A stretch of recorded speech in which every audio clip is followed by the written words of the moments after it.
Jadi mereka harus membayar uang kuliah dan tidak digaji. Nah, bayangkan dengan kondisi seperti itu, mereka masih harus menanggung tugas-tugas yang tidak selayaknya. Tugas ini tidak ilmiah sama sekali. Contoh antar jemput orang yang dia tidak kenal, atau mungkin dia disuruh ambil galon, mungkin disuruh ambil baju bola. Begitulah yang mereka laporkan. Jadi kalau memang dididik di lingkungan yang kurang tepat, dengan budaya yang merusak juga, saya rasa itu nggak bagus menjadi lulusan dokter seperti itu.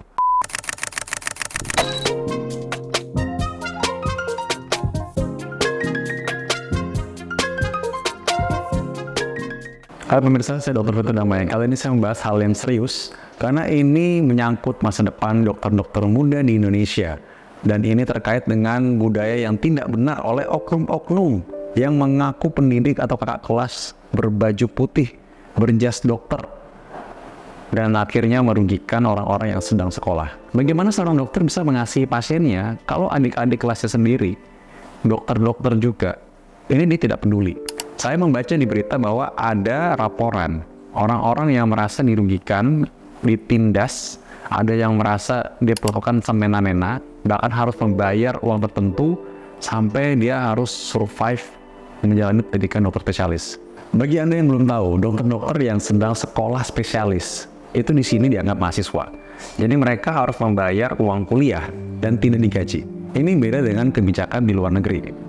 Untungnya saya waktu itu menjalani pendidikan spesialis dengan beasiswa, sehingga saya mendapat tanggungan dan bisa di-cover semua kebutuhan harian, bahkan juga tidak membayar apa-apa untuk uang sekolah. Namun saya mengerti bahwa banyak orang di luar sana tidak seberuntung saya, sehingga mereka harus bekerja keras, atau mungkin mereka harus mencari biaya tambahan, ataupun mereka ya tentu saja dimodali oleh orang tuanya untuk bisa mengikuti pendidikan dokter spesialis. Nah, bayangkan dengan kondisi seperti itu, mereka masih harus menanggung tugas-tugas yang tidak selayaknya. Tugas ini tidak ilmiah sama sekali. Contoh antar jemput orang yang dia tidak kenal, atau mungkin dia disuruh ambil galon, mungkin disuruh ambil baju bola. Begitulah yang mereka laporkan. Nah, tentu saja cerita ini cerita yang beredar. Setidaknya banyak orang yang sudah menganggap ini menjadi rahasia umum. Untungnya saya sendiri tidak mengalaminya ketika saya sedang menjalani pendidikan dokter spesialis.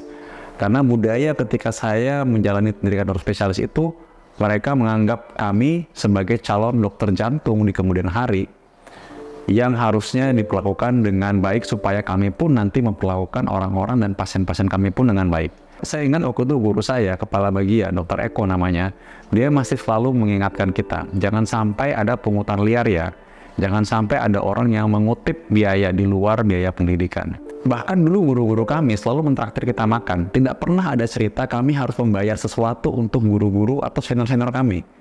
Konsulen-konsulen kami selalu mentraktir membayar kita makan. Pada beliau-beliau itu kita berhutang sangat banyak. Bukan hanya soal ilmu, tapi juga soal kehidupan.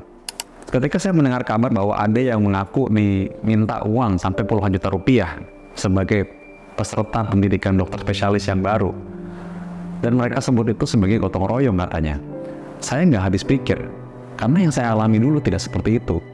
Yang ada malah kami semua diberikan makan siang, makan pagi, makan malam di kamar jaga. Ya kalau kita mau makan yang sesuai dengan apa yang diberikan saja, tentu saja itu sudah disiapkan. Lain cerita kalau ada beberapa teman lain mungkin yang ingin makan di luar, itu lain lagi. Di kamar jaga itu ada komputer, ada printer, ada galon air, ya ada AC-nya, ada tempat tidur malahan. Dan kami boleh mempergunakannya selama kami tugas. Bahkan karena nyamannya, ada beberapa orang yang mungkin tidak pulang ke kosannya, mereka memilih untuk lembur untuk mengerjakan tugas itu di ruang jaga atau di kamar jaga. Apakah pernah kami sepeser pun membayar itu? Sebenarnya nggak pernah, karena departemen yang menanggung itu semua. Saya masih ingat dulu guru-guru saya malah yang sering menanyakan, gimana air masih lancar nggak, dapat makan siang apa nggak, makan siangnya apa aja, bergizi apa nggak, sampai sebegitunya loh. Atau apabila senior kami, senior nih ya, yang mungkin dibawakan makanan, mereka selalu minta makanan lebih, supaya bisa dibagikan ke kami juga. Jadi bayangkan, kami nggak pernah harus melayani senior kami, melayani bahwa, oh, saya harus belikan mereka makan, apalagi nggak diganti uangnya. Yang ada malah senior kami yang selalu mikirin kami. Dan itu pula yang kami teruskan kepada adik-adik kelas selanjutnya. Jadi sebagai manusia, sebenarnya tentu saja kita punya kewajiban. Artinya kewajiban senior, kewajiban junior juga ada. Ketika saya baru masuk, kewajiban saya ya pasang EKG, nulis laporan, senior saya nanti yang akan menganalisis laporan kepada konsultan, lalu dia mungkin yang akan mengkoreksi laporan jaga saya. Demikian pula ketika saya naik menjadi seorang senior, saya juga yang akan mengambil tanggung jawab. Artinya ketika terjadi sesuatu yang harus dilaporkan kepada pembimbing, supervisor, konsultan kami, maka saya yang akan mengambil tanggung jawab penuh. Apabila tim kami perlu dimarahi karena ada hal yang kurang tepat, maka saya yang akan kena marah ketika saya menjadi kapten jaga, bukan melimpahkan itu kepada adik kelas. Artinya hubungan senior dan adik kelas itu ya profesional. Masing-masing tahu tugasnya apa, masing-masing juga tahu bagaimana respect kepada kakak kelasnya dan juga pada adik kelasnya. Nggak jarang juga secara usia sebenarnya adik kelas saya itu lebih senior dari saya secara usia ya. Sehingga saya pun tidak bisa sembarangan dong kepada beliau ya. Untuk misalkan meminta tolong ini, minta tolong itu. Saya pun akan panggil dengan kata yang hormat. Misalnya saya bilang kan, minta tolong boleh EKG-kan gitu. Tapi kan nggak perlu bentak-bentak. Nggak perlu juga marah-marah kan sebenarnya. Jadi kalau memang di lingkungan yang kurang tepat, dengan budaya yang merusak juga, saya rasa itu nggak bagus menjadi lulusan dokter seperti itu. Karena itu saya nggak habis pikir ketika ada laporan bahwa orang yang sekolah dokter spesialis kok ditindas sedemikian rupa, dipinjam uangnya nggak dibalikin katanya. Itu kan cerita-cerita yang beredar di media sosial. Saya harap itu tidak benar-benar terjadi separah itu ya.